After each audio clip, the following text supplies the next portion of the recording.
আপনি কখনো রাতের ট্রেনে একা বাড়ি ফিরেছেন এবং আপনি ভালো করে লক্ষ্য করেছেন যে ট্রেনের কামরার মধ্যে আপনি ছাড়া আর কেউ আছে কিনা? না, লক্ষ্য করেননি, কারণ তখন আপনার মাথায় একটাই চিন্তা যে বাড়ি তাড়াতাড়ি ফিরতে হবে আপনাকে। কিন্তু যদি এটা হয় যে আপনি ট্রেনের অপেক্ষায় না, ট্রেনটি আসলে আপনার অপেক্ষায় ছিল যে আপনি কখন আসবেন,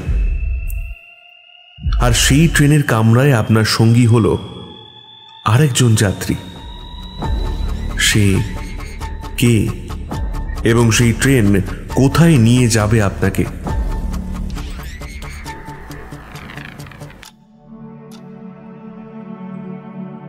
আমাদের চ্যানেলের প্রতিটি গল্প সবার আগে পেতে সাবস্ক্রাইব করুন আমাদের চ্যানেল এবং পাশে থাকা বেল আইকনটি ক্লিক করে অল নোটিফিকেশন অপশনটি প্রেস করুন। নমস্কার শ্রোতা বন্ধুরা, আজকে গল্পের শেষে আপনাদের জন্য থাকছে এই গল্প থেকে একটি প্রশ্ন, যার সঠিক উত্তরদাতাদের নাম আমরা পরবর্তী গল্পে ঘোষণা করব এবং আগের গল্পের সঠিক উত্তরদাতাদের নামও আমরা এই গল্পের শেষে ঘোষণা করব। আজ আপনাদের জন্য রয়েছে সুকান্ত দাশের কলমে গ্রাম বাংলার একটি গায়ে শিহরণ জাগানো ভয়ের গল্প, রাতের বসন্তপুর লোকাল। শুরু হচ্ছে আজকের গল্প।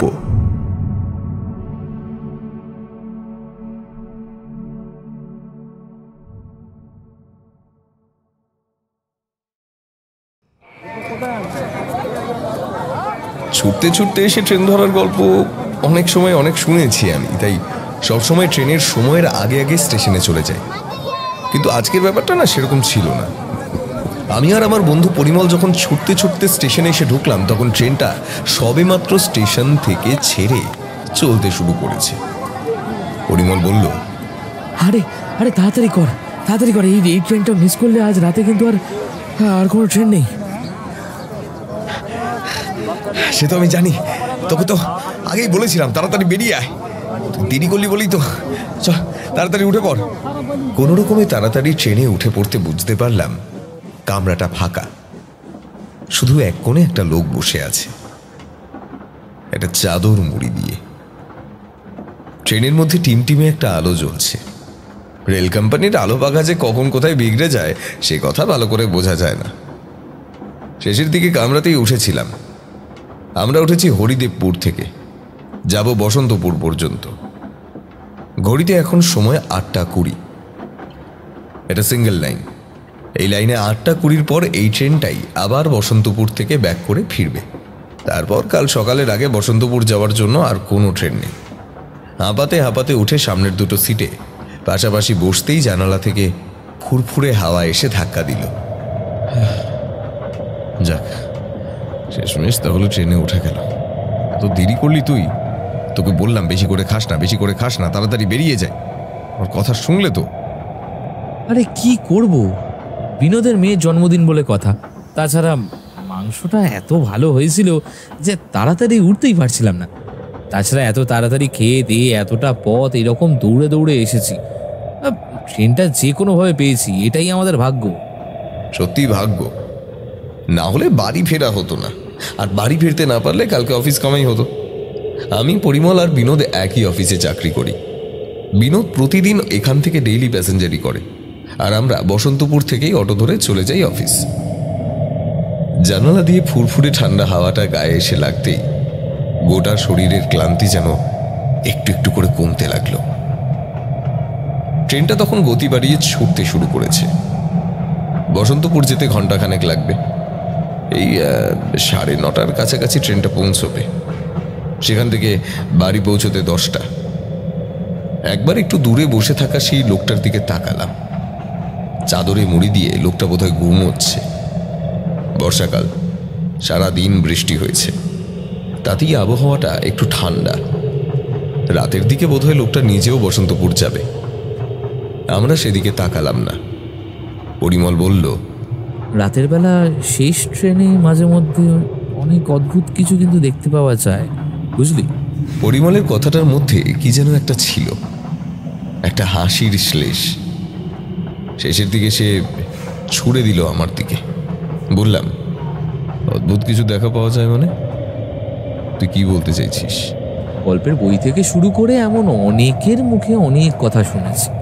ফাঁকা ট্রেনে রাতের বেলা ফিরতে গেলে অনেক সময় অনেকেই অদ্ভুত কিছু ব্যাপার দেখেছে। আর অন্যদের কথা বলি কেন, আমি তো নিজেই একবার এমনটা দেখে ঘটনার সম্মুখীন হয়েছি রে। শুনতে চাস সেই কথা? আচ্ছা, ভয় পাবি না তো? ভয় শব্দটা নানান জায়গায় নানানভাবে কাজ করে। অন্ধকার ঘরে একা বসে থাকার সময় ভয় হয় অন্যরকম। আবার পাশে কেউ বসে ভয়ের কথা বললে তখন যেন সেই ভয়টাকে হেসে উড়িয়ে দেওয়ার ইচ্ছে হয়। ভূত ভগবান কোনো কিছুতেই বিশ্বাস কিংবা অবিশ্বাস কোনোটাই আমি করি না। কিন্তু পরিমলের কথা শুনে বললাম, বাড়ি ফিরতে অনেকটা সময় লাগবে, তোর সেই গল্পটাই শোনা যাক। গল্পে গল্পে পথটা কেটে যাবে। এদিকে নেটওয়ার্ক একদম পাওয়া যায় না মোবাইলে। এই সময় ওপাশের লোকটা একবার খুক খুক করে কেঁসে উঠল। তারপরে আবার সবকিছু চুপচাপ। পরিমল বলতে শুরু করলো, একবার আমার এক মাসির বাড়িতে গিয়েছিলাম, বুঝলি। মাসির বাড়ি বৈকণ্ঠপুর। বৈকণ্ঠপুর থেকে সিঙ্গেল একটা লাইন নারায়ণপুর জংশনের কাছে এসেছে। তারপর সেইখান থেকে সোজা গিয়েছে জাংশন স্টেশনে আর একটা লাইন। সেখান থেকে আমায় ফিরতে হয়। মোটামুটি ট্রেনে অনেকটাই সময় লেগে যায়। মাসির বাড়িতে কয়েকদিন বেশ আনন্দে কাটিয়ে ফেরার সময় দুপুরের দিকে ট্রেন ধরেছি বৈকণ্ঠপুর থেকে নারায়ণপুর জংশন পর্যন্ত। নারায়ণপুর জংশন থেকে এই পথে রাতের বেলা ঘন ঘন ট্রেন চলে, তাই অসুবিধা নেই। কিন্তু বৈকণ্ঠপুর থেকে নারায়ণপুরের মাঝেই ট্রেনটা দাঁড়িয়ে পড়ল, আর নড়ল না। শুনতে পেলাম রেল অবরোধ হয়েছে। রেল অবরোধ উঠতে প্রায় 3 ঘন্টা পরে যখন ট্রেন ছাড়ল তখন বিকেল হয়ে গেছে। নারায়ণপুর পৌঁছতে পৌঁছতে সেই সন্ধে, আর তার সঙ্গে নামলো ঝমঝম করে বৃষ্টি। নারায়ণপুর জংশন জায়গাটা হলেও তেমন ওই জমজমাট নয়। ছড়িয়ে ছিটিয়ে থাকা কয়েকটা দোকান আর তার সঙ্গে টুকিটাকি লোকজন।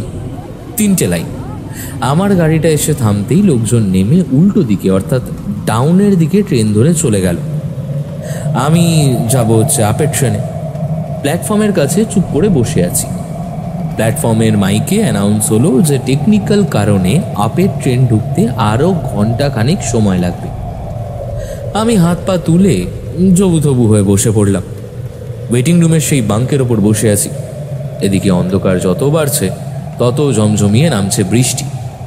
ঘণ্টাখানেক পরে যখন ট্রেনটা এলো তখন চারপাশে লোকজন নেই বললেই চলে। 2-1জন লোক স্টেশনে নামলো, কেউ কেউ উঠল। আমি যেখানে বসেছিলাম সেই কামরার কাছে কিন্তু কেউ নামলো না। সেটাই ছিল এমনই একেবারে শেষের কামরা। কামরার ভেতরে আদৌ অন্ধকার, আলো জ্বলছে না। যা কপালে থাকে তাই ভেবে কামরায় উঠে পড়লাম। সিটটা দখল করে আরামে বসতেই গোটা শরীর যেন ছেড়ে দিল। তো দুপুরে খাওয়া দাওয়ার পর উঠে ট্রেন ধরেছি। মাঝে মাঝে ঝিমুনি এভাবে এসেছিল, কিন্তু ঘুমায়নি, এই আর কি। তারপরে এখন আবার ট্রেনে উঠলাম। সোজা ট্রেনটা জাংশনে গিয়ে থামবে, তাই আর চিন্তা নেই। জানলার কাছে হেলান দিয়ে বসে বাইরে থেকে ভেসে আসা বৃষ্টির ঝিরঝির ছাঁট, তার সঙ্গে ঠান্ডা হাওয়ায় একটু ঘুমিয়ে এসে গিয়েছিল। যখন আমার ঘুমটা ভাঙল তখন দেখি কামরার ভিতরে গাঢ় অন্ধকার। বাইরে অন্ধকার নেমেছে, তার সঙ্গে প্রবল বৃষ্টিতে বিদ্যুৎ চমকাচ্ছে। সেই বিদ্যুতের আলোতে দেখতে পেলাম আমি যে জানলার ধারে বসে আছি একজন লোক সেই জানলার কাছে একটা হাত রেখে বাইরের দিকে তাকিয়ে বৃষ্টি দেখছে। বললাম, এটা কোন স্টেশন এলো দাদা? লোকটা কিন্তু না উত্তর করলো না। আমার মনে হলো হয়তো আমার কথা শুনতে পাইনি, তাই আরেকবার গলা তুলে কথাটা বলতে সেই লোকটা আমার দিকে মুখ তুলে তাকালো। কামরার ভেতরে আলো নেই, বাইরে প্রবল বৃষ্টি আর মাঝে মাঝে বিদ্যুতের চমকের আলোতে যেটুকু দেখা যায়। লোকটা এবার বলল, জয়ন্তপুর। মনে মনে হিসেব করে বুঝতে পারলাম এখনো অনেকটা পথ বাকি আছে। আবার হেলান দিয়ে শুতে যাব, ঠিক এমন সময় একটা অদ্ভুত পচা গন্ধ এসে আমার নাকে ধাক্কা দিল। যেন কামরার ভিতরে বা বাইরে কোথাও কিছু মরে পৌঁছে গেছে। ইঁদুর পচার মতো সামান্য গন্ধ নয়, বেশ প্রবল গন্ধটা যেন মাঝে মধ্যে বৃষ্টির হাওয়ার সঙ্গে আমার দিকে ছুটে এসে আমার নাকে এসে ঢুকছে। তারপর নাক সিটকে শব্দ করে বললাম, ভীষণ গন্ধ তো। গন্ধটা কোথা থেকে আসছে বলুন তো? আপনি গন্ধ পাচ্ছেন না? কই, আমি তো কোনো গন্ধ পাচ্ছি না। কি বলছেন কি? এত গন্ধ, এত গন্ধ কি করে সহ্য করা যায়? আবার ট্রেনটা দাঁড়িয়ে আছে কেন? সিগন্যাল পাইনি নাকি? বাইরে ঝমঝম করে বৃষ্টি পড়ছে। সেই বৃষ্টির জল ট্রেনের দরজা জানলার কাঁচ ঘেঁষে নেমে আসছে নিচের দিকে। সেই শব্দের মধ্যে অন্য কিছু ভালোভাবে বোঝা যায় না, তবু উঠে পড়লাম। দরজার কাছে যতটা কাছাকাছি দাঁড়ানো যায় দাঁড়াতেই বাইরে থেকে ঠান্ডা একটা হাওয়া ভেসে, কিন্তু গন্ধটা সরে গেল না। কিন্তু ঠিক তার মধ্যে আমরা যেখানে বসেছিলাম তার উল্টো দিকে ট্রেনের কামরার উল্টো পাশটা চোখে পড়ছে। মনে হলো সেখানেও অন্ধকারের মধ্যে কে যেন বসে আছে, ভালোভাবে বোঝা যায় না। বিদ্যুতের চমকের আলোতে ওদিকটা দেখা সম্ভব নয়, কারণ দুটো জানলা বন্ধ। মনে মনে একটু অবাক হলাম, এই কামরাতে তাহলে দুজন লোক উঠেছে। কখন উঠলো ওরা? আমি যখন ঘুমিয়েছিলাম তখন? এদিকে ট্রেন ছাড়ার আর নামগন্ধই নেই। অস্থির হয়ে দরজার কাছে দাঁড়িয়ে হাতটা বাড়িয়ে দিলাম বাইরের দিকে। বৃষ্টির মধ্যে কি ভীষণ ঠান্ডা জল হাতে এসে পড়তে লাগলো, যেন মনে হলো বরফ এসে পড়ল। হাতটা পেছনে সরিয়ে আনতে যাব, ঠিক এমন সময় মনে হলো বৃষ্টির মধ্যে ঝমঝমে সেই জলের ধারার উল্টো পাশ থেকে কে যেন আমার হাতের ওপর একটা হাত রাখল। গোটা শরীরটা যেন থরথর করে কেঁপে উঠল। এক মুহূর্তের মধ্যে হাতটা পেছনের দিকে সরিয়ে নেওয়ার সঙ্গে সঙ্গেই আমার কানের কাছে পেছন থেকে শুনতে পেলাম লোকটা বলল, বৃষ্টির মধ্যে ওভাবে বাইরে হাত বাড়াবেন না দাদা, কত রকমের বিপদ হতে পারে তা কে বলতে পারে। একদম কানের কাছে লোকটার গলাটা শুনতে পেয়েছিলাম, তাই চমকে উঠলাম। সামলাতে গিয়ে দরজার সামনে রডটাকে ধরে একটু সামনের দিকে এগিয়ে গেছি। বৃষ্টির জল লেগে রডটা পিছল হয়ে আছে, আর একটু হলে হুমড়ি খেয়ে বাইরের দিকে বেরিয়ে যাচ্ছিলাম। ঠিক তখনই ট্রেনটা চলতে শুরু করলো, আর সঙ্গে সঙ্গে টাল সামলাতে না পেরে দরজার ওপরে গিয়ে পড়লাম। ভাগ্যিস দরজার এক পাশটা খানিকটা খোলা ছিল, তার ওপরে গিয়ে পড়ে সামলে নিয়ে নিজেকে দাঁড় করালাম। দরজাটা খোলা না থাকলে তখনই ট্রেন থেকে বাইরে বেরিয়ে পড়তাম। একটা ভয় আর আতঙ্কে আমার গোটা শরীর যেন মুহূর্তের মধ্যে কেমন একটা হয়ে গেল। একটু আগে যে ব্যাপারটা ঘটে গেল তার কোনো ব্যাখ্যা আমি খুঁজে পেলাম না। বৃষ্টির মধ্যে আমার হাতটার ওপর হাতটা কে রাখবে? যে উচ্চতায় আমি দাঁড়িয়ে আছি, মাটি থেকে সেই উচ্চতায় হাত রাখতে গেলে অন্তত মানুষের চেয়ে দ্বিগুণ লম্বা হতে হবে কাউকে। তাহলে কি আমার মনের ভুল? পেছনে তাকিয়ে দেখি লোকটা আমার ঠিক পেছনে দাঁড়িয়ে আছে। অন্ধকারের মধ্যে তাকে ভালোভাবে দেখা যায় না, কিন্তু এর মধ্যেও চোখ দুটো যেন আমি দেখতে পাচ্ছি।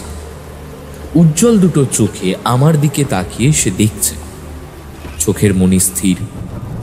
বললাম, আরে মনের ভুল হবে হয়তো। হঠাৎ করে মনে হলো কে যেন বাইরে থেকে বৃষ্টির মধ্যে আমার হাতের ওপর হাত রাখলো। মুখের কথাটা শেষ হয়েছে কি হয়নি এমন সময় শুনতে পেলাম উল্টো দিকে অন্ধকারের মধ্যে যেখানে আরেকটা কাউকে বসে থাকতে দেখেছিলাম, ঠিক সেইখান থেকে কে যেন গুমড়ে কেঁদে উঠল। আর কান্নার শব্দটা কামরার ভিতরে ছড়িয়ে পড়ল।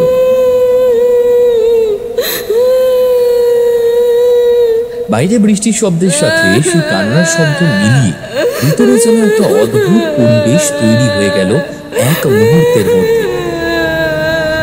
বৃষ্টির জলে ঠান্ডাটা আমার গোটা শরীরে তখন ছড়িয়ে পড়তে শুরু করেছে। লোকটা একদম আমার কাঁধের কাছে এসে বলল, সব কিছুই কি মনের ভুল হয় নাকি দাদা? মাঝে মাঝে অনেক কিছু সত্যি হয়। ওই দেখুন, বাইরের দিকে তাকিয়ে দেখুন। লোকটার কথায় মোহচ্ছন্নের মতো বাইরের দিকে তাকালাম আর দেখতে পেলাম বৃষ্টির মধ্যে ট্রেন চলতে শুরু করেছে। বৃষ্টির সেই সাদাটে ভাব ছাড়িয়ে উল্টো দিকে যেন দুটো লাল চোখ বৃষ্টির ওপার থেকে আমার দিকে তাকিয়ে দেখছে। দুটো লাল চোখের দিকে আমি তাকিয়ে হতভম্ব হয়ে গেলাম। দুটো চোখ গাড়ির সঙ্গে ছুটে চলেছে আমাদের সাথে। আমি কাঁপা কাঁপা গলায় বললাম, এসব কি হচ্ছে? আমি সব ভুল দেখছি কেন? লোকটা ঘাড়ের কাছে আগের মতো ঠান্ডা হিসিসে গলায় এসে বলল, আগেই তো বললাম আমরা সব সময় সব কিছু ভুল দেখি না। আপনি হয়তো ঠিক কিছু দেখতে পাচ্ছেন। জয়ন্তপুর ছাড়ার পরেই তো ও কামরায় আসে আজ আপনাকে দেখতে। লোকটার কথায় গলার ভিতরটা কেমন যেন শুকিয়ে এসেছে বলে মনে হলো। আমি কোনো রকমে দরজার কাছ থেকে সরে এসে জানলার পাশে যেখানে বসেছিলাম সেখানটায় বসলাম। উল্টো দিক থেকে ভেসে আসা সেই কান্নার শব্দটা তখন থেমে গেছে। লোকটা কিন্তু একভাবে দরজার কাছে দাঁড়িয়ে রইল, আর দাঁড়িয়ে থেকে গুনগুন করে কি যেন একটা অদ্ভুত গান করতে লাগলো। এই গানের কোনো মাথা মুন্ডু আমি কিছুই বুঝতে পারলাম না। শুনতে পেলাম খালি খালি কয়েকটা কথা, আমার কাছে রইল না কেউ, আমায় ওরা সইল না কেউ, আমার কাছে রইল না কেউ, আমায় ওরা সইল না কেউ। দুহাতে মাথাটা ঝাঁকিয়ে একবার মাথার চুলটা টেনে ধরলাম। কি দেখছি আমি এইসব? তারপরে খানিকটা শান্ত হলো সবকিছু। ট্রেনটা চলতে শুরু করেছে। ট্রেনের শব্দের সাথে পাল্লা দিয়ে বৃষ্টির শব্দ। কোন স্টেশনে এসেছে বুঝতে পারলাম না। একবার মনে হলো নেমে পড়ি। এই ট্রেনে যাওয়া আমার পক্ষে আর সম্ভব নয়। তারপর বুঝতে পারলাম জাংশন আসা পর্যন্ত নামাটা বোকামি হবে। বৃষ্টির মধ্যে কোথায় গিয়ে নামবো, কোথায় যাব? প্ল্যাটফর্মে ট্রেন দাঁড়িয়ে থাকলেও কোনো লোকজন কিন্তু এদিকে এলো না। হঠাৎ করে মনে হলো বৃষ্টির মধ্যে প্ল্যাটফর্মের দিকে আলো জ্বলছে, আর তার মধ্যে এক চাওয়ালাকে দেখতে পেলাম এই দিকেই এগিয়ে আসছে।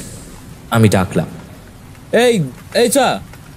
চাওয়ালাটা আমায় দেখতে পেয়ে এগিয়ে এলো। পকেট থেকে কাপ বের করে চায়ের কেটেলিটা একেবারে রেডি করে রেখেছে, আমার কাছে এসে ঢেলে দেবে। আমিও পকেট থেকে একটা 5 টাকার কয়েন বার করলাম। চা খেলে বোধহয় মাথাটা ছেড়ে যাবে, কিন্তু চাওয়ালা আমার কামরার কাছাকাছি এসেই হঠাৎ করেই দরজার দিকে তাকিয়ে কি একটা যেন দেখে চমকে উঠল। তারপর পিছিয়ে গেল পিছনের দিকে। ঠিক তখনই গাড়িটা চলতে শুরু করেছে। আমি আবার ডাকলাম, আরে আরে কি হলো? এই চা দিলে না কেন? আরে এই। লোকটা ভয়ার্ত চোখে তাকিয়ে রয়েছে দরজাটার দিকে, আর কি যেন বলছে। অদ্ভুত ব্যাপার। আমি অবাক হয়ে গেলাম। চাওয়ালাটা আমার জানলার কাছ পর্যন্ত এসে চলে গেল কেন, এটা আমি বুঝতে পারলাম না। এতক্ষণ একটানা কথা বলে পরিমল থামতেই আমি জানালা দিয়ে বাইরের দিকে তাকালাম। 2টো স্টেশন পেরিয়ে এসেছি। ট্রেন খুব আস্তে আস্তে চলছে। রাতেই ট্রেনটা একটু দেরি করে। ওপাশের লোকটা চাদর মুড়ি দিয়ে আবার আগের মতো ঘুমিয়ে রয়েছে। তার মুখটাও একবারও দেখতে পাইনি। বললাম, তারপর? অদ্ভুত কিছু একটা ব্যাপার যে আমার সঙ্গে হচ্ছে বুঝতে পেরে জোর করে ব্যাপারটা মাথা থেকে তাড়াবার চেষ্টা করলাম। দরজার কাছে দাঁড়িয়ে থাকা লোকটা কখন যেন আবার উল্টো দিকের জানলার কাছে এসে বসেছিল। তাকে কিছু বলবো সেটাও বলতে পারছিলাম না। লোকটা চুপ করে বসে আছে উল্টো দিকে। সে অন্ধকারের মধ্যে থাকা ছায়াটাকেও দেখতে পাচ্ছি। মাঝে মাঝে যতবারই ভাবি এর থেকে বোধহয় বেশি জোরে আর বৃষ্টি হবে না, ততবারই আমাকে ভুল প্রমাণিত করে আরও জোরে বৃষ্টি নামছে। কামরার ভেতরে ঠান্ডাটা ক্রমেই বাড়তে শুরু করলো, আর তার সঙ্গে পাল্লা দিয়ে কামরার ভেতরে ঘুটঘুটে অন্ধকার। অধৈর্য হয়ে সুইচের ওপর কয়েকবার ব্যর্থ প্রবল করে বললাম, সুইচগুলো তো কাজই করছে না। ট্রেনের কামরায় আলো জ্বলছে না। রেল কর্তৃপক্ষ কি এইসব ব্যাপার দেখে না নাকি? এই ট্রেনের শেষ কামরার ব্যাপারে সবাই খুব একটা লক্ষ্য করে না। দেখলেন না, চাওয়ালাটা জানলার কাছ পর্যন্ত এসে কামরার দিকে তাকিয়ে ট্রেনটা দেখেই কেমন পিছিয়ে গেল। লোকটা নিজেই কথাটা বলেছে দেখে আমিও কৌতূহলী হয়ে বললাম, কি ব্যাপার বলুন তো, চাওয়ালাটা এদিকে এলো না, এতগুলো প্ল্যাটফর্ম গেল, কেউই এই কামরায় উঠলো না, অথচ সামনের দিকের কামরায় যে লোকজনগুলো উঠেছে সেটা তো দেখতেই পেয়েছি। জংশনে যাওয়ার এই 7:25 ট্রেনের একদম শেষের কামরায় কেউ ওঠে না, বিশেষ করে সেটা যদি শনিবার হয়। তাহলে মনে পড়ে গেল এক শনিবার মাসির বাড়ি থেকে বেরোবার আগে মাসিও এমন যেন বলেছে যে নারায়ণপুর থেকে 7:25 ট্রেন যেন না ধরি, আর ধরলে যেন শেষ কামরাতে না ওঠে।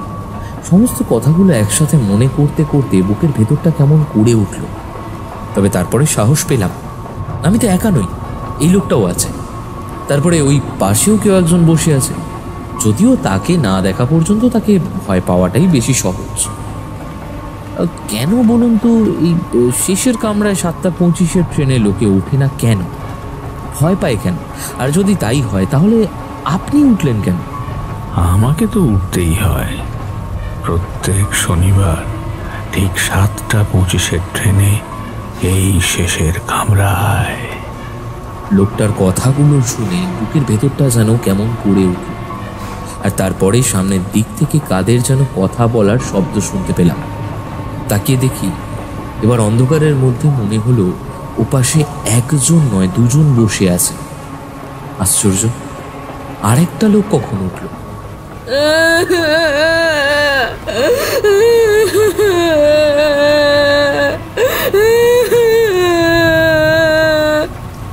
আবার সেই গুমড়ে গুমড়ে কান্নার মতো শব্দটা শুরু হলো।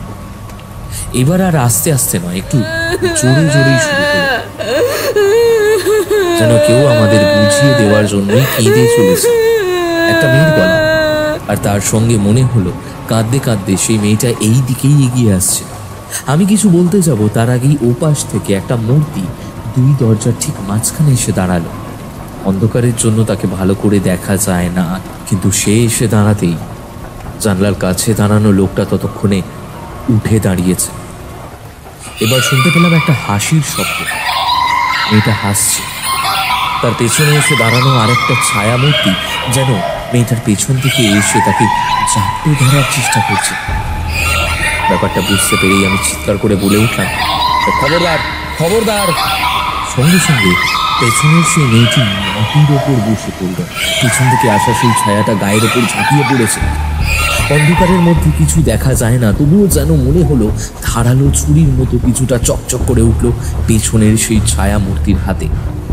আমি কিছু বুঝে ওঠার আগে একটা প্রচন্ড চিৎকার শুনতে পেলাম মেয়েটার গলা, আর তার সঙ্গে সঙ্গে আমার পাশে জানলার কাছে বসে থাকা সেই লোকটা ভয়ার্তভাবে চিৎকার করে উঠল আর বলল, শয়তান! বলতে বলতে লোকটা বেরিয়ে গেল সেই দিকে। এবার পেছনের ছায়ামূর্তি উঠে দাঁড়িয়েছে, তার হাতে সেই ঝকঝকে ছুরিটা সোজা হয়ে বিধিয়ে দিয়েছে সামনে এগিয়ে যাওয়া লোকটার বুক বরাবর।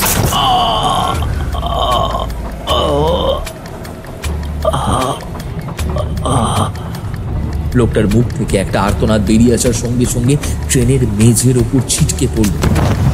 ভয়ে আমার গোটা শরীর যেন শক্ত পাথরের মতো হয়ে গেছে, কারণ ততক্ষণে দেখতে পেলাম যে দাঁড়িয়ে আছে তার চোখ দুটো টকটকে লাল।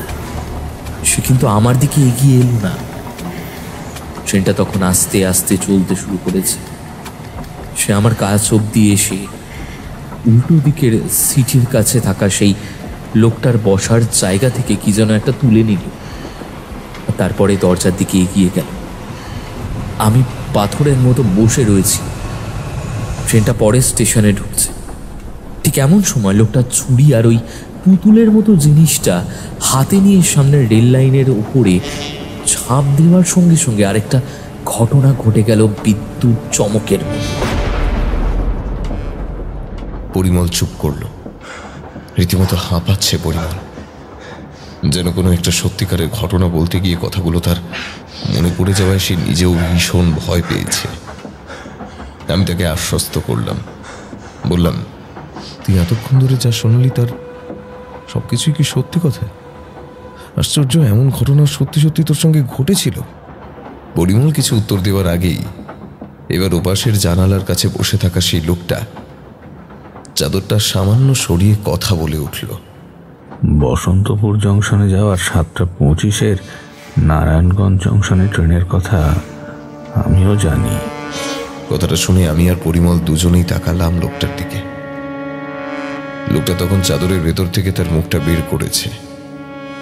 কেমন যেন চেহারা, মুখে খোঁচা খোঁচা দাড়ি, মাথায় মাঝারি আকারের চুল, চোখের দৃষ্টি কিন্তু বেশ উজ্জ্বল। ট্রেনের অল্প আলোতেও তার মুখটা ভালোভাবেই দেখা যায়। কিছু না ভেবেই বললাম, আপনি নারায়ণগঞ্জ বসন্তপুর লোকালের কথা জানলেন কি করে? আমি তো জয়ন্তপুরেই থাকি, তাই ওখানকার কথা জানি।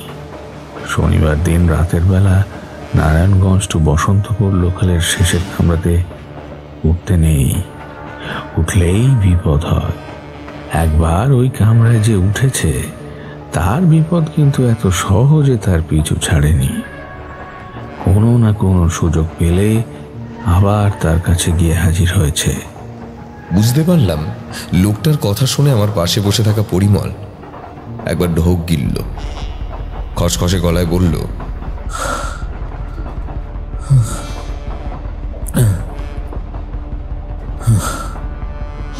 কিন্তু এই ঘটনা আমার সঙ্গে ঘটেছে মাসখানেক আগে। তারপরে তো আমি আর কিছু দেখিনি। সব কিছুই যে তাড়াতাড়ি ঘটবে এমন তো কোনো কথা নেই বাবু। মাঝে মাঝে কিছু কিছু ঘটনা ঘটার জন্য খানিকটা সময় লাগে, দিনক্ষণ অনেক কিছুই প্রয়োজন হয়। সে না হয় ঠিক আছে, কিন্তু ওই নারায়ণগঞ্জ থেকে বসন্তপুর লোকালের 7:25 ট্রেনের আসল ব্যাপারটা কি হয়েছিল সে কথা কি আপনি জানেন? খুব ভালো করেই জানি। আমার মতো করে সে কথা আর কেউ জানে বলে মনে হয় না। তোমরা যদি ভয় না পাও তাহলে সে কথা আমি বলতে পারি। ভয় পাবো না। আমি জানতে চাই সেই কথাটা। আমি জানতে চাই আসলে 7:25 শেষ কামরায় কি হয়েছিল। লোকটা অদ্ভুতভাবে কিছুক্ষণ তাকিয়ে রইল পরিমলের দিকে। আমি পরিমলের গায়ে হাত রেখে তাকে শান্ত করতে গেলাম। জানালার দিক থেকে ছাট এসে পরিমলের গাটা ভিজিয়ে দিয়েছে বোধহয়। তার জামা এবং শরীর ভীষণ ঠান্ডা বলে মনে হলো। পরিমল, তুই শান্ত হ, লোকটাকে বলতে দে। লোকটা এবার আমার দিকে তাকালো, তারপর বলল, কয়েক মাস আগের কথা। নারায়ণগঞ্জ জংশন থেকে বসন্তপুর যাওয়ার 7:25 লোকাল খুব একটা ভিড় থাকে না, কারণ বসন্তপুর হলো মফস্বল এলাকা আর নারায়ণগঞ্জ গ্রাম। গ্রাম থেকে শহরের দিকে ওই সময় লোকজন খুব একটা যায় না। মাঝে মধ্যে যারা এদিকে আসে তারা ফেরার জন্য ওই ট্রেনটা ধরে। সেদিন ওই ট্রেনে এসেছিল একটি লোক এবং তার একটি মেয়ে। ওদের সঙ্গে একটা ছোট বাক্সে কাপড়ে মোড়া ছিল বেশ কিছু টাকা পয়সা আর গয়না। বৈকুণ্ঠপুরের কথা বললেন তো? তা বৈকুণ্ঠপুরের আগে নৈনী গ্রাম পড়ে। তা সেই নৈনী গ্রামেরই ওদের কোনো এক আত্মীয়ের বাড়িতে এসেছিল ওরা। মেয়েটির বিয়ে ঠিক হয়েছিল, তাই কিছু টাকা পয়সা আর গয়নার জন্য ওরা এখানে আসে। মেয়েটির বাবা ছাড়া আর কেউ নেই তার পরিবারে। গয়না গাটি টাকা পয়সা নিয়ে রাতের বেলা ওদের ওই ট্রেনে ফিরে যেতে গ্রামের লোকেরা বারণ করেছিল, কিন্তু ওরা সেই কথা শুনল না। আজকেই ফিরতে হবে, কাল সকালে অনেক কাজ আছে এইসব বলে বিয়ে আর বেশি দিন বাকি নেই, তাই অনেক কাজও রয়েছে বাড়িতে, একটা বেলা নষ্ট করাও সম্ভব নয়। সেজন্যই ওরা এসেছিল, আর তাই ফিরতে ফিরতে একটু দেরিও হয়ে গেছিল। স্টেশন পর্যন্ত যাওয়ার পরে কিন্তু প্রথমে ট্রেনটা ওরা পায় না। এই যেভাবে আপনি ওই পথ দিয়ে ফেরার সময় প্রথম ট্রেনটা পাননি, ঠিক সেইভাবে 6:12 ট্রেনটা, সেটা ওরাও পেল না। 7:25 ট্রেনে একদম শেষের দিকের কামরাটা ফাঁকা দেখে সেইখানে ওরা উঠে বসলো।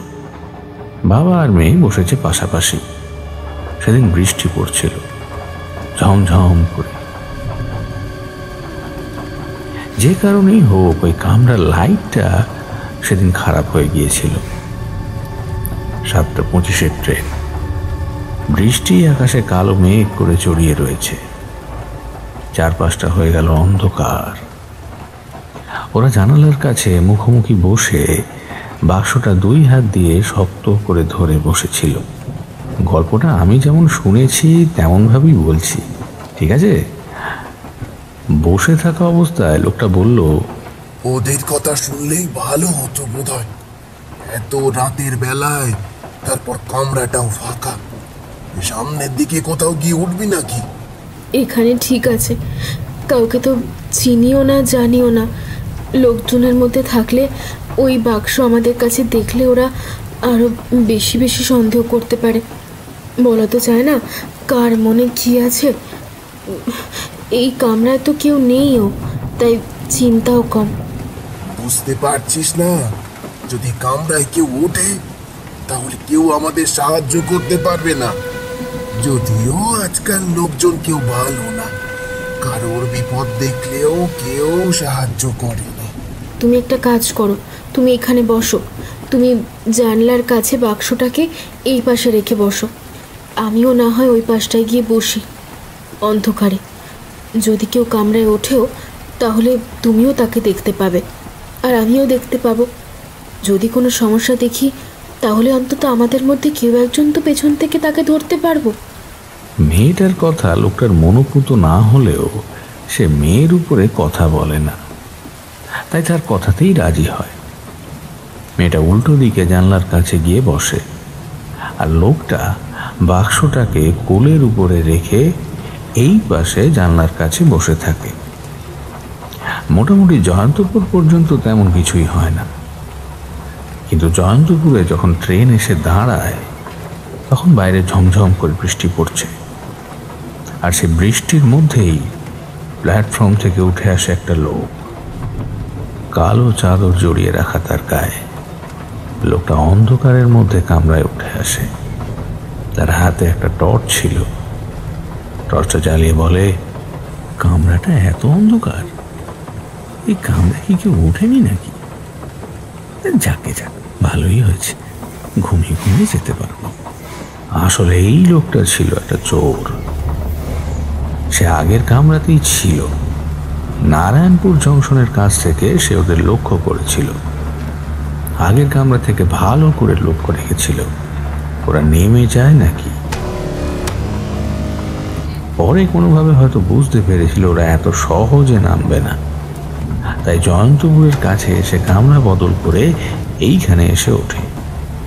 জানতো যে ওই কামরায় একটি মেয়ে এবং তার বাবা আছে, আর তাদের কাছে যে বাক্সটা আছে তার মধ্যে কিছু না কিছু দামি জিনিস তো আছেই। ওই লোকটা জানলো কি করে যে ওই বাক্সের মধ্যে দামি জিনিস আছে? এবার আমার কথা শুনে লোকটা হাসলো, বলল, চোরের চোখ মশাই, লোকের পকেট দেখে বলে দিতে পারে যে পকেটের ভেতরে কত টাকা আছে। আর আপনাদের স্মার্টফোন এসে চোর পকেট মারদের বড় অসুবিধা হয়েছে। এখন ফোন চুরি করতে হয়। ফোন চুরি করলেও সেখান থেকে টাকা বার করা অত সহজ নয়, শুধু ফোনটুকুই যা পাওয়া যায়। তাছাড়া এখন যা বাজার হয়েছে, 2-3 হাজার টাকায় ফোন পাওয়া যায়। তা যাই হোক, এই বাক্সের মধ্যে যে দামি জিনিসটা আছে তা লোকটা কি করে যেন বুঝতে পেরেছিল। টর্চ জ্বালিয়ে কামরার মধ্যে ঢুকে মেয়েটা যেদিকে ছিল সেদিকে সামনের বেঞ্চটায় বসে পড়ল। তারপর আবার সবকিছু অন্ধকার। এদিকে দ্বিতীয় লোকটা ওঠার পর কিন্তু প্রথম লোকটা ভয় পেতে শুরু করলো। মেয়েটা ওদিকে একা একা বসে আছে, কখন কি হয়। যদিও কোনো বিপদ বুঝলেই সে উঠে যাবে, কিন্তু তবুও বুকের ভেতরটা কেমন যেন করতে লাগলো তার। এরপরে আরো একটা স্টেশন পেরিয়ে গেল, আর তারপরেই হঠাৎ করে প্রথম লোকটা শুনতে পেল একটা গোঙানির মতো শব্দ।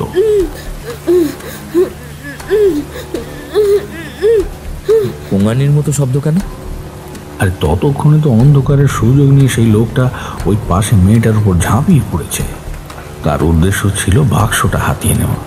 কিন্তু অন্ধকারের মধ্যে এমনভাবে মেয়েটাকে দেখে সে নিজেকে আর সামলাতে পারেনি।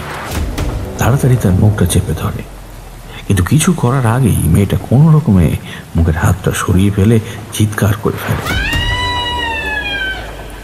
আর সঙ্গে সঙ্গে আবার মুখটা চেপে ধরেছে তার।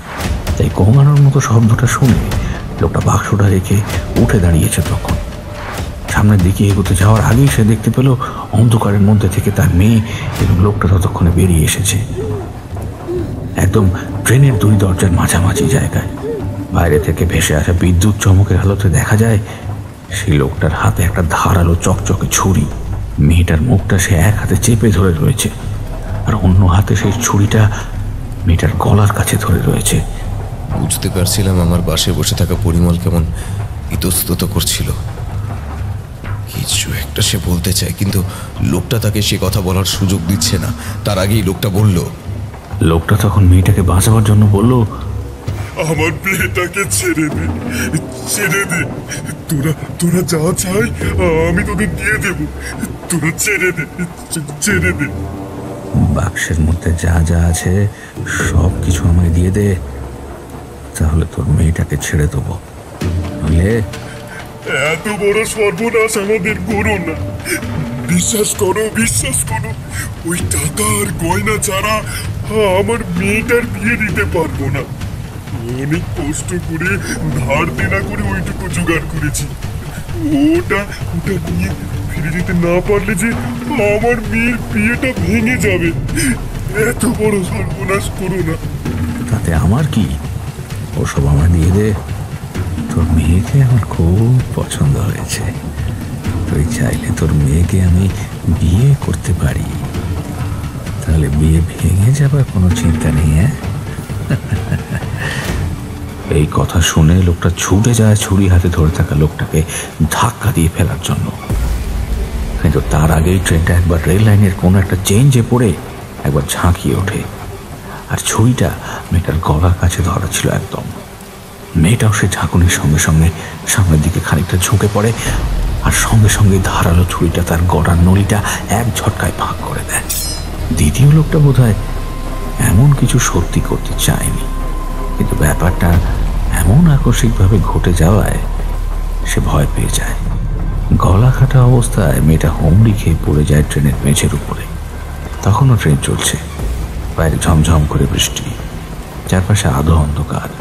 বিদ্যুৎ চমকের আলোতে প্রথম লোকটা তাকিয়ে দেখে মেঝের মধ্যে পড়ে রয়েছে তার মেয়ে। দু হাতে সেই গলাটা চেপে ধরার চেষ্টা করছে। উল্টে গেছে তার চোখের মণি, গলগল করে রক্ত বেরিয়ে ভিজিয়ে দিয়েছে মেঝে। এমন দৃশ্য দেখার পর কেউ আর স্বাভাবিক থাকতে পারে না। সেও পারল না, ছুটে গেল ওই লোকটার উপর ঝাঁপিয়ে পড়ার জন্য। কিন্তু বিদ্যুৎ গতিতে নিজেকে বাঁচাবার জন্য লোকটার হাত উঠে এলো উপরের দিকে, আর ছুরিটা গিয়ে গেঁথে গেল ওই লোকটির বুকের কাছে। সঙ্গে সঙ্গে সে আর্তনাদ করে লুটিয়ে পড়ল ট্রেনের মেঝের উপর। একটানা এতটা কথা বলেই লোকটা চুপ করল। পরিমল তখন রীতিমতো ঘামছে। তার মুখের দিকে তাকিয়ে অল্প আলোর মধ্যেও দেখতে পেলাম মুখটা লাল হয়ে গেছে, কপালে বিন্দু বিন্দু ঘাম জমা দিয়েছে। কাঁধের উপর হাত রেখে তাকে কিছু বোঝাতে গেলাম, কিন্তু কিচ্ছু বললাম না। তার গা এখন ভীষণ ঠান্ডা।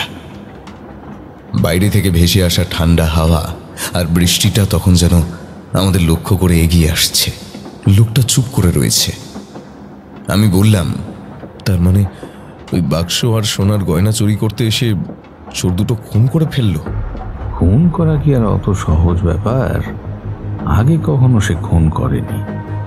অনেক ভয় দেখানোর কাজ করেছে, চুরি করেছে, কিন্তু খুন করেনি। কিন্তু আজ এমন অবস্থার মধ্যে দুটো খুন করে সে নিজেই কেমন যেন ভয় পেয়ে গেল। বিদ্যুতের আলোতে বেঞ্চের উপর পড়ে থাকা সেই লাল কাপড় জড়িয়ে রাখা বাক্সটা দেখতে পেয়ে সে হুড়মুড় করে সেটা তুলে নিল। ছুরির রক্তটা গায়ে মুছে কোমরের কাছে গুজে রেখে দরজার কাছে গিয়ে দাঁড়ালো। পরের স্টেশনটা ঢুকলেই সে নেমে যাবে। প্রচণ্ড ভয়ে সে নিজেও তখন ঘামতে শুরু করেছে। যদি কেউ এমনভাবে তাকে এই অবস্থায় দেখতে পায় তাহলে যে কি হবে সেটা আর বলে দিতে হয় না। দরজার কাছে দাঁড়িয়ে সে অপেক্ষা করতে লাগলো পরের স্টেশন আসার জন্য। এতক্ষণ লোকটার গল্প মন্ত্রমুগ্ধের মতো শুনে চলছিলাম।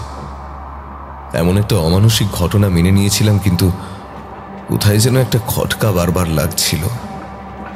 পরিমল কিছু বলতে গিয়েও বলতে পারছে না, চুপ করে রয়েছে। তার বিশ্বাস ঘনমাত্রা সে রীতিমতো ঘামছে, কিন্তু মুখে কোনো কথা বলছে না। কেন সেটাই বুঝতে পারছিলাম না। লোকটা সোজা পরিমলের দিকে তাকিয়ে দেখছে, পরিমল তার দিকে তাকিয়ে। আমি বললাম, তারপর কি হলো? লোকটা পালিয়ে গেল?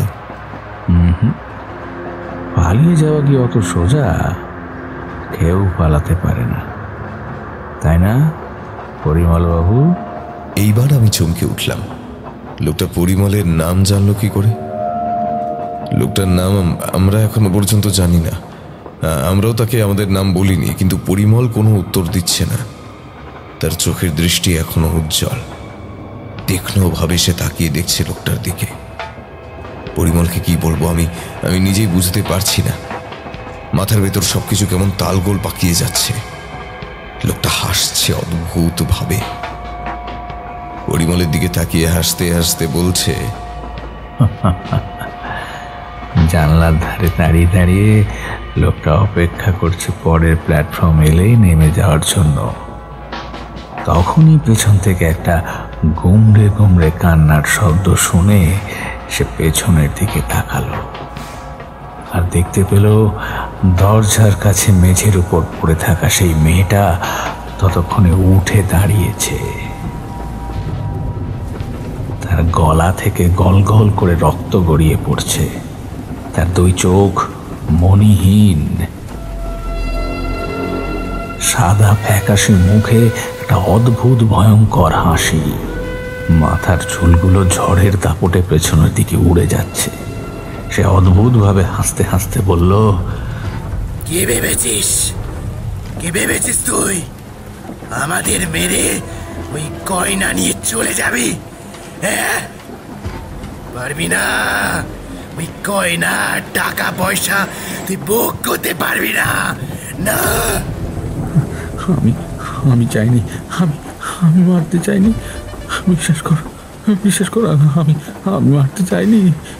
ততক্ষণে যে লোকটা বুকে ছুরি বিঁধে মারা পড়েছিল সেও উঠে দাঁড়িয়েছে। দুজনেরই মূর্তি ভয়ঙ্কর, গল গল করে রক্ত গড়িয়ে পড়ছে। মেয়েটি এক পা করে এগিয়ে যাচ্ছে দরজার কাছে দাঁড়িয়ে থাকা সেই লোকটার দিকে। ততক্ষণে প্ল্যাটফর্ম আসতে বেশ খানিকটা বাকি। উল্টো দিকে একটা লাইন রয়েছে।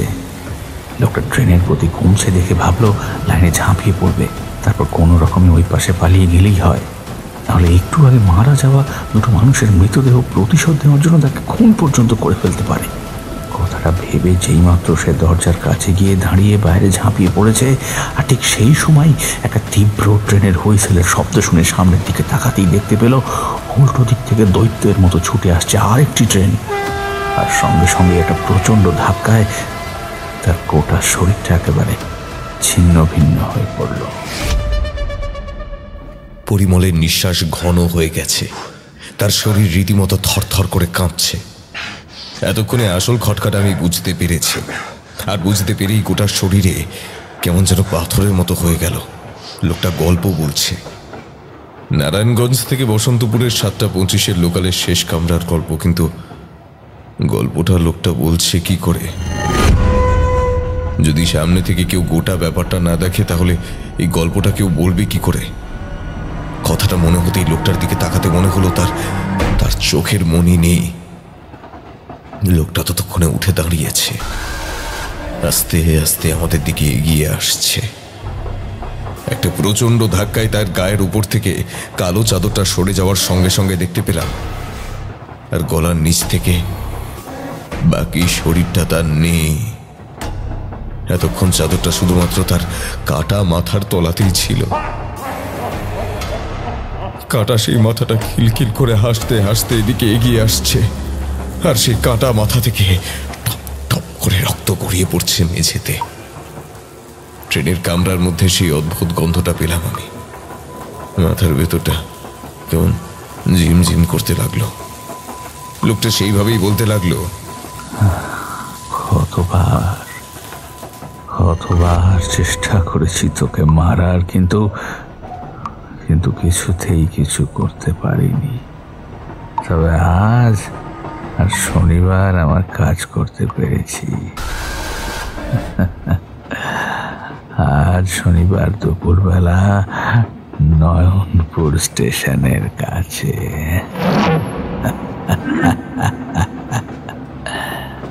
কথাটা বলেই সেই কাটা মাথাটা খলখল করে হাসতে লাগলো।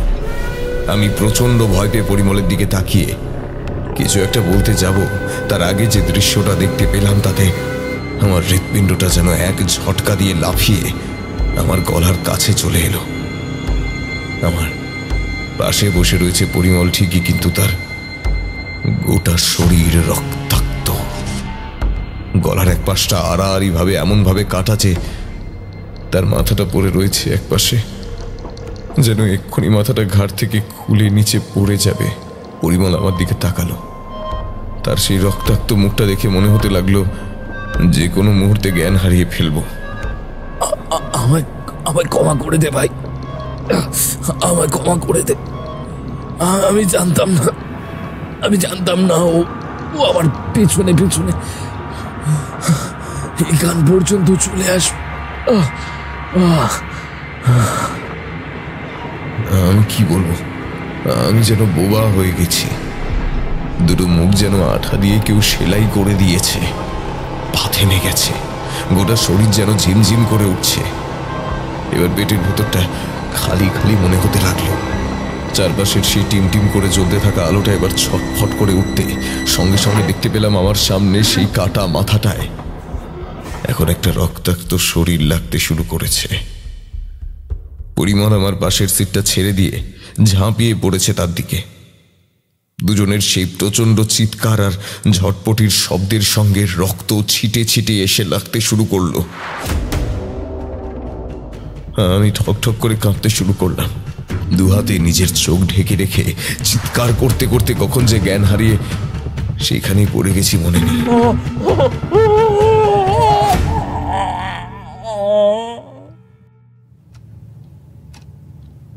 যখন জ্ঞান ফিরল আবার দেখি আমি শুয়ে রয়েছি রেল স্টেশনের স্টেশন মাস্টারের ঘরের একটা বেঞ্চের ওপর। আমার পাশে একজন রেল পুলিশ।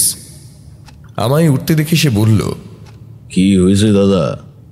একটু নেশা করে পড়েছিলেন বলেই তো ভাবছিলাম, কিন্তু মুখে তো মদের গন্ধ পেলাম না। আসল ব্যাপারটা কি হয়েছিল? আমি উঠে বসলাম। স্টেশন মাস্টারের দিকে তাকাতেই দেখতে পেলাম তাকে আমি চিনি। বসন্তপুর জংশনের স্টেশন মাস্টারের সঙ্গে আমার আগেও কয়েকবার কথা হয়েছে, তিনিও আমার মুখ চেনা। তিনি বললেন, কি ব্যাপার বলো তো? তোমায় এদিকে আগেও দেখেছি বলে মনে হচ্ছে। কি হয়েছিল? বসন্তপুরের ট্রেনটা আবার ব্যাক করার আগে কিছুক্ষণ দাঁড়ায় এখানে, তখনই একজন এসে খবর দিল যে তুমি শুয়ে রয়েছ, ভীষণ জ্বর, বোধহয় জ্ঞান হারিয়ে ফেলেছ। তাই পুলিশ দিয়ে তোমার নামই আনতে হলো। আমি বাড়ি যাব। আমার বন্ধু পরিমল কোথায়? পরিমল তোমার বন্ধু? হ্যাঁ হ্যাঁ হ্যাঁ, মনে পড়েছে। তুমি আর পরিমল তো মাঝে মাঝে স্টেশনের দিকে আসতে, কিন্তু পরিমল নামটা কেমন যেন চেনা চেনা লাগছে। হ্যাঁ মাস্টার, পরিমল নয়নপুরের কাছে কাল দুপুরবেলা স্টেশনের কাছে আবার রেল লাইনের উপরে ঝাঁপিয়ে পড়ে। আর একদম ওপর থেকে ট্রেনটা গেছে, মাথাটা কোনো রকমে ঘাড়ের সঙ্গে একটু লেগে ঝুলেছিল। চমকে উঠলাম। সঙ্গে সঙ্গে চোখের সামনে ভেসে উঠল পরিমলের সেই রক্তাক্ত প্রায় মাথা কেটে যাওয়া শরীরটা, আর সঙ্গে সঙ্গে সেই বিভৎস শরীরহীন মাথাটাকেও মনে পড়ল আমার। বললাম, কিন্তু আমি তো কাল বিকেলের দিকে পরিমলের সঙ্গে বিনোদের বাড়িতে গিয়েছিলাম। তার মেয়ের জন্মদিনে রাতের বেলা খাওয়া দাওয়া করে তারপর সেখান থেকে বসন্তপুরের শেষ ট্রেনটা ধরে ফিরছিলাম। তুমি কি বলছো আমি কিছুই বুঝতে পারছি না। কাল দুপুরে নয়নপুরের কাছে তোমার এই বন্ধু পরিমল, হ্যাঁ নামটা আমার একদম মনে আছে, সে তো মারা গেছে। ট্রেন ধরার জন্য সেখানে দাঁড়িয়েছিল। হঠাৎ নাকি সবাই দেখলো ট্রেনটা ঢোকার মুখে সে ট্রেনের সামনে ঝাঁপিয়ে পড়ে। তবে হ্যাঁ, একটা আশ্চর্য কথাও শুনেছি। দাঁড়িয়ে থাকা লোকেদের মধ্যে অনেকে নাকি বলেছে সে চুপ করে দাঁড়িয়েছিল সামনে। হঠাৎ যেন মনে হলো কেউ একজন ওকে ধাক্কা দিয়ে রেল লাইনের উপর ফেলে দিয়েছে, অথচ তার আশেপাশে কেউ ছিল না। মানে ধাক্কা দিয়ে যে কেউ ফেলে দেবে অত লোকের মধ্যে আর কেউ দেখবে না, সেটা তো হতে পারে না। আর লোকগুলো মিথ্যে কথাই বা বলবে কেন? আমার তখন আবার জ্বর আসতে শুরু করেছে, মাথা ঘুরছে। সব কি হচ্ছে? বিকেল থেকে পরিমল আমার সঙ্গে ছিল। স্টেশন পর্যন্ত আমরা একসঙ্গে এসেছি। তারপর কতগুলো মনে করতে করতে হঠাৎ করে একটা খটকা লাগলো। বসন্তপুর থেকে আমি ট্রেন ধরেছিলাম।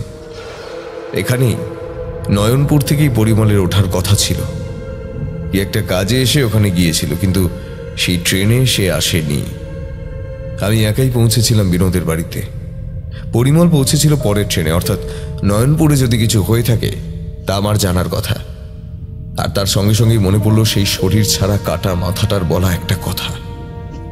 সে বলেছিল, কতবার চেষ্টা করেছি তোকে মারার, কিন্তু কিছুতেই কিছু করতে পারিনি। তবে আজ শনিবার আমি আমার কাজ করতে পেরেছি। আর শনিবার দুপুর বেলা নয়নপুর স্টেশনের কাছে।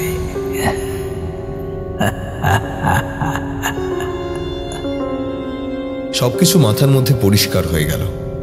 তার মানে পরিমল নয়নপুরের কাছে মারা গেছে, কিন্তু সে আমার সঙ্গে এতটা গেল কেন? নিমন্ত্রণ রক্ষা করার জন্য? তার মানে নারায়ণগঞ্জ থেকে বসন্তপুর পৌঁছবার সেই 7:25 শেষ ট্রেনের কামরার চোটটা ওই মেয়েটা আর তার বাবাকে মেরেছিল। সে অতৃপ্ত অশরীরীর হাতে মারা পড়ার পরেও সেই চোটটা 7:25 বসন্তপুরের শেষ লোকালে ওঠা জীবিত মানুষদের ছাড়ে না। কখনো কখনো সুযোগ পেলেই ওদের মারে। তাহলে কি পরিমল এখনো অশরীরী হয়ে যাবে? পরিমল কি এমনভাবে কখনো সুযোগ পেলেই অন্ধকার রাতে শেষ কোনো লোকালের কামরায় বসে থাকা কোনো জীবিত মানুষকে টেনে নিয়ে যাবে তাদের অন্ধকার জগতে? মাথা ঘুরছিল।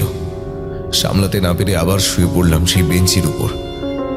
স্টেশন মাস্টার পুলিশ কিছু বলছিল, শুনতেই শুনতেই হারিয়ে গেলাম অতল অন্ধকারে। মনে পড়ে গেল পরিমলের মুখটা। পরিমল বলছে, ক্ষমা করে দে ভাই, ক্ষমা করে দে,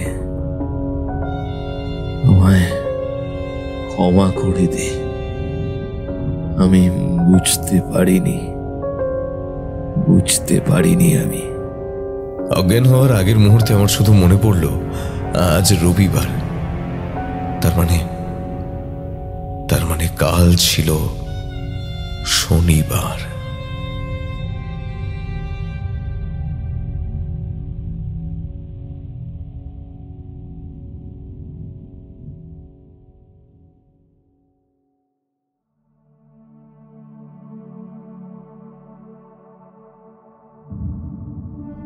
আজকে আপনাদের জন্য যে প্রশ্নটি রয়েছে সেটি হল, নারায়ণগঞ্জ থেকে বসন্তপুর পৌঁছবার শেষ ট্রেন কটার সময় ছিল?